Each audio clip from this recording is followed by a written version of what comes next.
Drama serial मेरे पास तुम हो आखिरी किस ने उम्मीदों पर पानी फेर दिया। नाजरीन, बिलाखिर पाकिस्तान का मकबूल तरीन ड्रामा सीरियल मेरे पास तुम हो अपने इख्तिताम को पहुंचा। ड्रामे की आखिरी किस्त की रिलीज से कबल बड़ी बड़ी बातें सुनने में आई। सोशल मीडिया पर ड्रामे के इख्तिताम के लिए अपनी ही कहानियां पेश की जा रही थी। कहीं ये सुनने को मिला कि महविश खुदकुशी करेगी, तो किसी ने कहा कि दानिश यकीनन महविश को माफ करके उसके पास वापस आएगा। किसी अदाकार ने खबर दी कि ड्रामे में एक अहम कत्ल भी होगा, और किसी ने तो यहाँ तक कहा कि आखिर में सब के सब मर जाएंगे। आखिरी किस बड़े बड़े दावे किए गए। कमजोर दिल हजरात को तो आखिरी किस देखने से ही मना कर दिया गया था। और फिर क्या हुआ? हस्ब रिवायत खलीलुर रहमान कमर ने कहानी को ट्विस्ट दे दिया और औरतों के मुकाबले में मर्द को एक बार फिर से मजलूम बनाया। बेचारा दानिश, जिसके साथ बेवफाई भी हुई और वो ही मौत की आगोश में जाकर सो गया। गुज़िश्ता हफ्ते पेश किए गए एक प्रोग्राम में नदीम बेग से जब सवाल किया गया कि अगर आखिरी किस्त में किसी एक किरदार को मारना हो तो वो किसको मारेंगे, इस पर नदीम बेग का कहना था कि वो आयजा खान के किरदार महविश का मारना चाहेंगे। याद रहे कि मेरे पास तुम हो की कहानी शादीशुदा जोड़ों के गिर्द घूमती है। ड्रामे में एक शादीशुदा खातून को दूसरे शादीशुदा मर्द के साथ ताल्लुकात इस्तेवार करते हुए दिखाया गया और अपने शौहर से तलाक लेते हुए दिखाया। ड्रामे में दिखाया गया कि महविश यानी आयजा खान एक गरीब घराने की शादीशुदा खातून होती हैं, जो पैसों के लालच में अपने शौहर हुमायूं सईद को धोखा देकर उससे तलाक लेकर अमीर शख्स यानी शहवार से ताल्लुकात इस्तेवार करके उनसे शादी की ख्वाहिशमंद होती हैं। दोनों की शादी से कबल ही अमीर शख्स शहवार की पहली अहलिया यानी माहम अमेरिका से वापस आती हैं और महविश को बेइज्जत करने के साथ साथ अपने अमीर शौहर को जेल भी भिजवा देती हैं। ड्रामे की कहानी को बहुत ज़्यादा लोगों ने तनकीद का निशाना बनाया।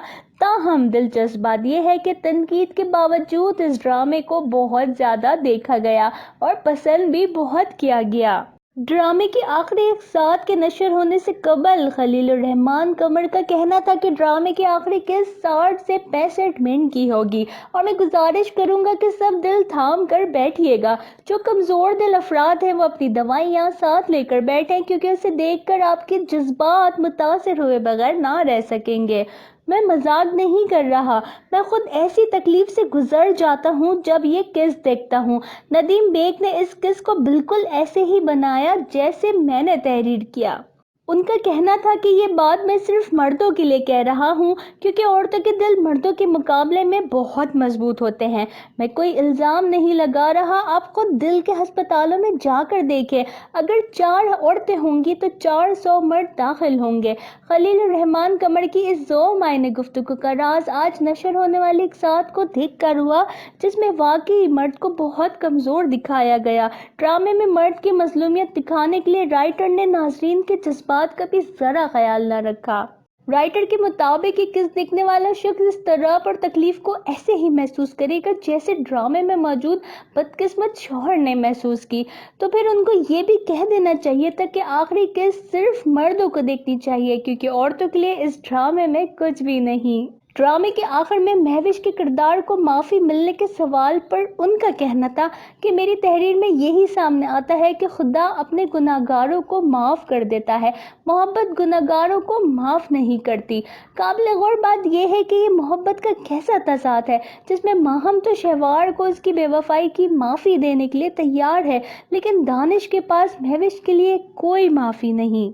आयजा खान के किरदार महविश पर उन्होंने कहा कि खुदा ने मेरे कलम से वो चीज़ भेजी है आपके पास जो बहुत सारी ख़वातीन को संभलने का मौका देगी और मर्दों को ये सोचने का भी मौका देगी कि ऐसी किसी औरत के मुंह पर थप्पड़ मारने की ज़रूरत नहीं। वो बदकिस्मत अपने मुंह पर खुद थप्पड़ मार चुकी है, इसको बस रुखसत कर दीजिए, दुआ दे दीजिए और कहिए कि आप हमारे नहीं तो हम भी आपके नहीं।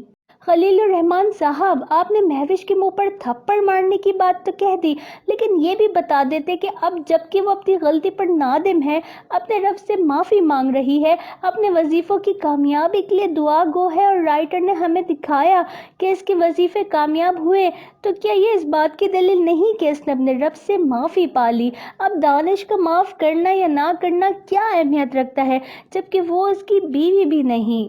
खलील रहमान कमर का कहना है कि खुदा की कसम, औरत के हाथों बर्बाद होने पर मर्द पे मैं तरस खाता हूँ, और इस ड्रामे में उन्होंने अपनी इसी सोच को कहानी की सूरत में ढाला। लेकिन हैरत की बात यह है कि औरत के हाथों बर्बाद होने वाला मर्द तो कामयाबी की मंजिलें तय करने लगा, और मर्द के हाथों बर्बाद होने वाली औरत दर बदर की ठोकरें खाने पर मजबूर हुई। खलील रहमान कमर ने अगर दानिश की मजलूमियत दिखाई तो वह शहवार की बेहरामी को कैसे भूल गए, जिसने एक औरत से बेवफाई करी और दूसरी को टिश्यू पेपर की तरह इस्तेमाल करके फेंक दिया। आखिर में हम यही कहेंगे कि बिलाशुबा हुमायूं, सईद आयजा खान और हेरा मानी ने जिस तरह से अपने किरदारों को निभाया है, देखने वालों पर सहर तारी हो गया। खलील रहमान कमर के लिखे हुए डायलॉग बहुत मियारी, बहुत शाइस्ता है, जिन्हें सुनकर हर कोई उनकी सलाहियतों पर दाद दिए बिना नहीं रह पाया। पाकिस्तान की तारीख में पहली बार किसी ड्रामे की आखिरी किस्त सिनेमा घरों में 8 से 10 बजे तक नशर की गई, लेकिन आखिरी किस्त ने यकीनन नाजरीन के जज्बात को बेइंतहा मजरूह किया होगा। देखते रहिए उर्दू न्यूज़ चैनल।